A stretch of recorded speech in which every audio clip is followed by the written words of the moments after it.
நம்ம மலை பிரதேசங்களுக்கு சுற்றுலா போகும்போது அங்கே அரிதான நிறையா வகை பழங்களை பார்த்துருப்போம்.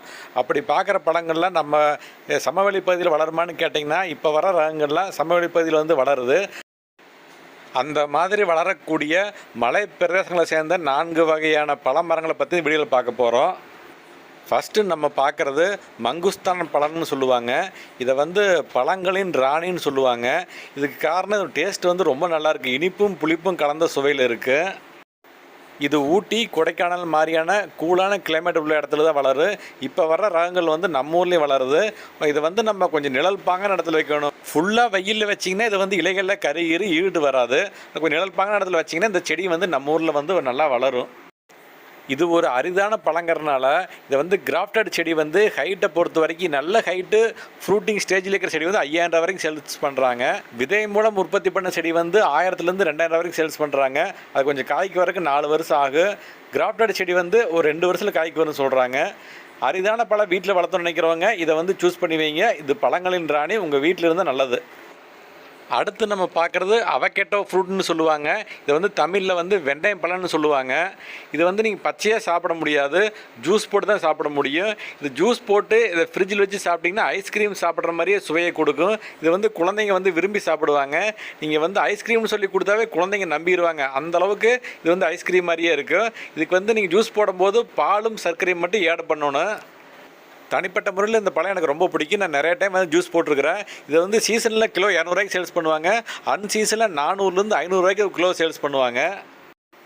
இது வந்து தமிழ்நாட்டில் வந்து கொடைக்கானலில் அதிகமாக விளையுது. பேருக்கு ஏற்ற மாதிரி இது வெண்ணெய் மாதிரியே இருக்குது. அதனால் வந்து ரெகுலராக சாப்பிட்டிங்கன்னா தோல் வந்து சைனிங் ஆகுன்னு சொல்கிறாங்க. இது வந்து கிராஃப்டட் செடி வந்து நான் 2500 ஒரு வாங்கி வச்சுருக்கிறேன் வீட்டு தோட்டத்தில் வைக்கிறதுக்கு. சீரடு செடி வந்து 150 வாங்கி வச்சுருக்கிறேன்.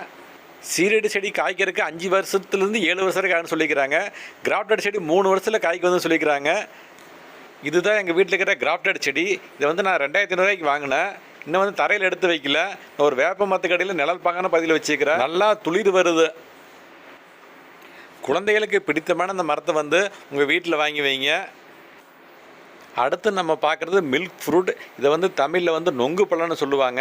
இது வந்து உள்ளே இப்படி தான் இருக்கும். பார்த்தீங்கன்னா நொங்கு சாப்பிட்ற மாதிரி டேஸ்ட்டு கொடுக்கும். இது வந்து கேரளாவில் எல்லார் வீட்லேயும் மேக்ஸிமம் வளர்த்துவாங்க. இது இலைகள் வந்து மேல் பக்கம் பச்சையாகவும் அடிப்பக்கம் வந்து தங்க நிறத்துலையும் பார்க்குறக்கே அழகாக இருக்கும். இது ஒட்டு செடி வந்து சைஸை பொறுத்து 2000லேருந்து 3000 வரைக்கும் சேல்ஸ் பண்ணுறாங்க. இது உங்கள் வீட்டில் வாங்கி வச்சிங்கனாவே பார்க்குறக்கு இலைகள் வந்து அழகாக இருக்கும். சாப்பிட்றதுக்கும் காய் டேஸ்ட்டாக இருக்குது. கேரளாக்காரங்க இந்த மரத்தை வந்து பெரும்பாலான வீட்டில் வளர்த்துறாங்கன்னா அதுக்கு ஏதோ ஒரு ரீசன் இருக்குது. அதனால் நீங்களும் உங்களுக்கு தேவைப்படுன்னா ஒரு செடியை வாங்கி வீட்டு தோட்டத்தில் வைங்க. அடுத்து நம்ம பார்க்குறது எக் ஃப்ரூட். இது வந்து தமிழில் முட்டை பழம்னு சொல்லுவாங்க. மஞ்சள் சப்படனோடு சொல்லுவாங்க. இது வந்து ஒரு முட்டையோட மஞ்சள் கரு எப்படி டேஸ்ட்டாக இருக்குமோ அந்த மாதிரி இருக்குது. அதனால இந்த பேர் வச்சுருக்காங்க. அசைவம் சாப்பிடாதவங்க முட்டைக்கு பதிலாக இதை சாப்பிடலாம். அதோட ஃபீலிங் கொடுக்கும். ஆனால் உடம்புக்கு ரொம்ப நல்லது. இதுவும் ஒரு அரிய வகை பழங்கனால செடி வந்து 2000லேருந்து 3000 வரைக்கும் சேல்ஸ் பண்ணுறாங்க. அரிதான பழ மரத்தை விரும்புகிறவங்க இது ஒன்று வாங்கி வீட்டு தோட்டத்தில் வைங்க. இந்த மாதிரி மரத்தை வளர்த்துறவங்க செய்ய வேண்டியது ஒன்று தான். இதை வந்து ஃபுல்லாக வெயில் வைக்காமல் சுற்றி வேறு மாதிரி இருக்கிற மாதிரி இடத்துல வந்து சென்டரில் வைங்க, நிழல் படுற மாதிரி.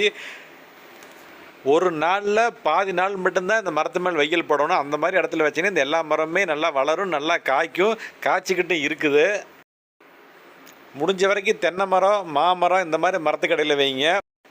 நான் இந்த மாதிரி நிறையா மரங்கள் எடுத்து வச்சுக்கிறேன். ஆனால் இன்னும் எதுவும் நடவு செய்யலை. எல்லாம் நிழல் பாங்க இடத்துல வச்சுக்கிறேன். நடவு செஞ்சதுக்கப்புறம் வீடியோ போடுறேன். சேனல் பிடிச்சிருந்தா சப்ஸ்கிரைப் பண்ணுங்கள்.